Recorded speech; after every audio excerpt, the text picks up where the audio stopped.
Vous avez dit que j'ai déjà dit dans mes vidéos que la Bible a fait quoi, le Coran fait quoi, j'ai pas bien saisi. Donc vous avez dit une fois que la Bible n'est pas la parole de Dieu, mais que le Coran était la parole de Dieu. Ah d'accord. D'accord, je vais essayer je veux comprendre cette nuance-là. D'accord. En fait, la Bible n'est pas dans sa totalité, parce que dans la vie, il faut être quand même honnête. La Bible contient des paroles de Dieu, mais ce n'est pas toute la Bible qui est la parole de Dieu. Pourquoi je le dis? La Bible a été inspirée. Le Coran a été révélé. La Bible a été inspirée par qui? Par des hommes, 40 témoins. La Bible a 40 auteurs. Et celui même qui a donné le nom de la Bible à la Bible, il s'appelle Jean Chrysostome. Et la Bible est différente, par exemple, du Coran. Le Coran est dans sa totalité la parole de l'éternel Dieu Allah. Et la Bible contient, comme je l'ai dit, des paroles de Dieu telles que des personnes qui n'ont jamais vu Jésus. Je peux, par exemple, prendre l'exemple de Luc, qui a dit, par exemple, dans son épître, Luc chapitre 1, verset 1, il dit que lui, il a fait des recherches. Et puis, après avoir, n'est-ce pas, fait des recherches, exercé ces événements-là, et il a décidé maintenant d'exposer ça à Théophile.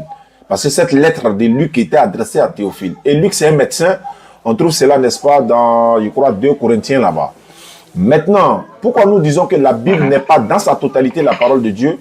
Parce qu'il y a des paroles qui sont dans la Bible qu'on ne peut pas attribuer ça à Dieu, par exemple. Tel que, par exemple, nous savons que l'éternel Dieu, il est omniscient, il est omnipotent. Il est aussi, on va dire, omniscient, omniprésent.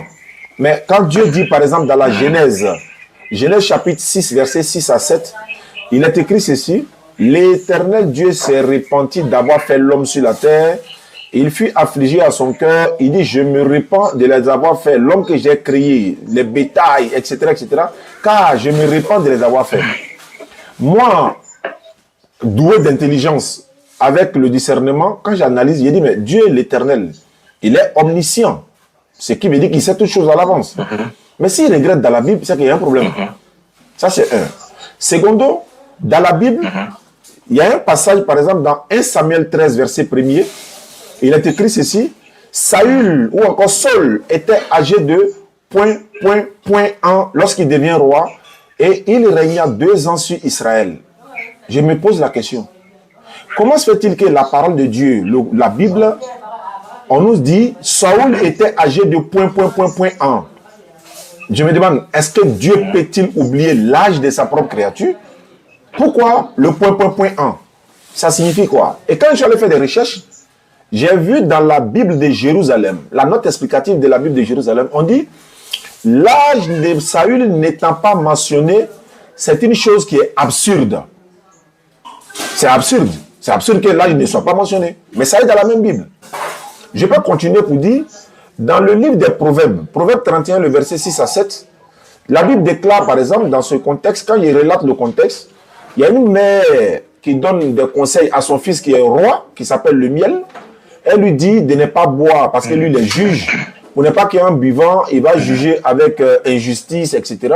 Mais elle lui donne des conseils. Il doit donner du vin à celui qui va mourir, de l'alcool fort, hein, à celui qui périt, qu'il boive, qu'il oublie sa peine et qu'il ne se souvienne plus de ses problèmes.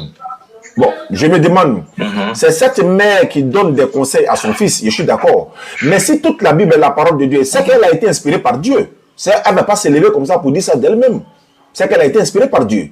Est-ce que Dieu lui a mis ça dans la bouche par révélation divine en lui disant de dire à son fils de donner du vin à celui qui périt, de l'alcool à celui qui a l'amertume dans l'âme, il doit boire pour oublier ses problèmes.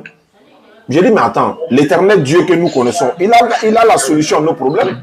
Ce n'est pas l'alcool qu'il va prendre pour nous conseiller, pour que nous puissions oublier nos problèmes. Donc, il y a des tonnes et des tonnes de choses comme ça dans la Bible. Je peux par exemple prendre, avant de vous donner la parole, 2 Timothée 4, verset 13, Paul s'adresse à, comment il s'appelle, à son frère, j'oublie son nom, mais le texte est là. Il lui dit, en venant, n'oublie pas d'envoyer mon manteau, mon parchemin, surtout mon parchemin. C'est-à-dire, n'oublie pas mon manteau parce qu'il faisait froid. Donc, n'oublie pas mon manteau, surtout n'oublie pas mon parchemin. voilà, tu m'envoies ça. Je me demande maintenant, le manteau de Paul, le boubou, en d'autres termes de l'apôtre Paul, cherche quoi dans la parole de Dieu? Quelle est l'utilité de Paul à oublier son manteau, etc. Et il y a beaucoup de choses comme ça. D'accord. Il n'y a pas de problème. Et pour terminer, il y a des contradictions. Il y a des contradictions dans la Bible. Hein. Je vais prendre une seule contradiction. Il y en a plusieurs. Il y en a des centaines de contradictions. Par exemple, on dit Jésus sur la croix, les deux brigands crucifiés avec lui, selon Matthieu 27, 44, les deux brigands crucifiés avec lui l'ont insulté de la même manière. Quand on dit de la même manière, c'est de la même manière. Mais dans Luc 23, verset 39, on nous dit, l'un des malfaiteurs qui était crucifié avec lui l'injuriait en disant, n'es-tu pas le Christ, sauve-toi et sauve-nous. L'autre là le reprenait pour dire, mais toi tu n'as pas peur de Dieu. Celui-là, c'est-à-dire Jésus n'a rien fait de mal. Nous subissons notre condamnation, c'est-à-dire qu'on mérite ce qu'on a fait. Alors il dit à Jésus, souviens-toi de moi voilà, souviens-toi de moi quand il sera dans ton royaume. Et Jésus lui aurait dit, voilà, tu seras avec moi aujourd'hui même dans le paradis. Mais quand on pose la question, les deux personnes, c'est-à-dire les deux évangélistes, Matthieu et Luc, ont rapporté les mêmes scènes. Mais pourquoi Matthieu dit c'est les deux brigands qui l'ont insulté de la même manière? Luc va aller dire non, c'est un qui l'a insulté, que l'autre là l'a repris, etc. On nous demande, mais comment Judas est mort? Il y a une partie de la Bible, on dit Judas est mort, il s'est pendu. L'autre là dit non, Judas est tombé, son ventre est éclaté. L'apôtre Paul même, quand il partait sur la route de Damas, selon Actes, on dit, il a dit qu'il a vu Jésus, il a entendu, disons, il a entendu la voix, il y avait une lumière, il n'a pas vu la lumière, après il dit, il a vu la lumière. Il y a un passage de la Bible, Paul dit, lui, les Juifs, nés à Tars, il y a une autre partie, il dit, les Romains.